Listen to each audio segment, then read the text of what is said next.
Tahu bakal dikibuli, Jokowi hindari rute jalan settingan, Pemda kalang kabut. Seolah tahu bakal dikibuli, Presiden RI Joko Widodo atau Jokowi memilih untuk mencari rute sidaknya ke jalan rusak sendiri saat mengunjungi Kabupaten Lampung Tengah, Provinsi Lampung. Jokowi nampak menghindari titik-titik jalan rusak yang direncanakan sebelumnya seperti di Rumbia, Lampung Tengah. Perubahan tersebut dilakukan Jokowi saat kunjungan lihat jalan rusak di Lampung Tengah dan Lampung Selatan. Seperti saat dijadwalkan, Jokowi mampir di spot yang disiapkan Pemprov Lampung di lokasi perbaikan jalan di Jalan Terusan Ria Cudul, Lampung Selatan. Namun, Jokowi mengabaikan spot itu dan lebih memilih untuk meninjau ruas jalan exit tol Kota Baru Purwotani, Lampung Selatan. Kedua, Jokowi diagendakan untuk terbang dengan helikopter dari Bantar Lampung menuju Simpang Randu, Lampung Tengah. Namun Jokowi lebih memilih jalur darat dengan rute Bandar Lampung, Kota Gajah, Simpang Randu.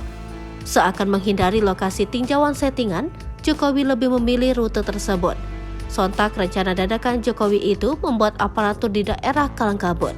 Sebagaimana diketahui, titik-titik jalan yang diatur oleh pemerintah daerah sebelumnya telah dilakukan perbaikan dengan spontan. Bahkan masyarakat di Provinsi Lampung menyebut program perbaikan jalan tersebut sebagai proyek Roro Jonggrang. Disebut proyek Jalan Roro Jonggrang karena belum sampai 7 hari.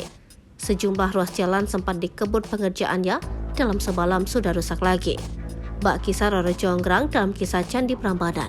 Sebelumnya ruas jalan Rumbia, Lampung Tengah tiba-tiba didatangi rombongan kendaraan konstruksi. Perbaikan jalan dikebut. Kondisi itu terjadi di sejumlah ruas jalan di Rumbia, Lampung Tengah, tepatnya di titik jalan yang sempat viral karena mobil terperosok ke lubang sedalam setengah meter hingga mogok. Hal itu diungkapkan Nanang Wahyudi, selaku warga setempat, yang mengatakan ruas tersebut pada Maret 2023 lalu sempat ditimbun menggunakan batu split besar. Penimbunan tersebut dilakukan pasca mobil terperosok dan mogok di tempat. Menurutnya sudah ada 3 upaya perbaikan jalan, dari penimbunan batu split, pengerjaan siring jalan, dan terakhir perbaikan yang dilakukan sejak tanggal 1 Mei lalu.